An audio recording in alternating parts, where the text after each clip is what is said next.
Not everyone experience climate change the same way. Climate change सबैको लागि चाहिँ समान छैन।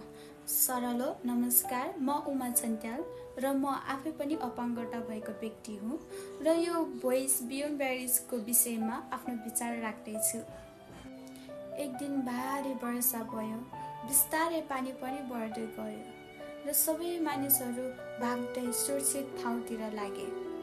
म पनि त्यही थिएँ, तर म अरू जस्तो दौडिन सकिनँ। म आफै पनि अपाङ्गता भएको व्यक्ति हुँ। त्यो बेला मलाई महसुस भयो, विपत्तिको समयमा सबैको अवस्था समान नहुँदो रहेछ। जब बाढी आउँछ वा विपत्ति हुन्छ, हामी मध्ये धेरैजसो भागेर सुरक्षित ठाउँतिर जान सक्छौँ, तर अपाङ्गता भएको व्यक्तिहरूको लागि यो सम्भव नहुँदो रहेछ। यो केवल मेरो कथा मात्र होइन, धेरै आदिवासी महिला र अपाङ्गता भएका व्यक्तिहरूको वास्तविकता हो।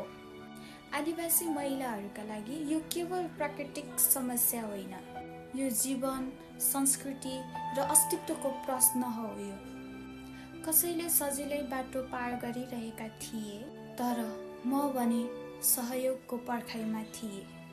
त्यो डर, त्यो असहायपन शब्दमा भन्न गाह्रो हुन्छ।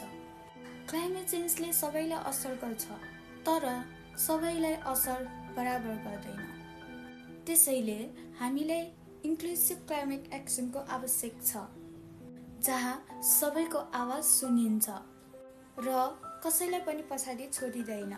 भोइस बियोन्ड ब्यारिज भनेको यही हो, अवरोधभन्दा बाहिर गएर सबैको आवाजलाई महत्त्व दिनु र सबैको अधिकार जोगाउनु। सो अबदेखि कदम चालौँ, किनकि हरेक व्यक्ति महत्त्वपूर्ण छन्। धन्यवाद।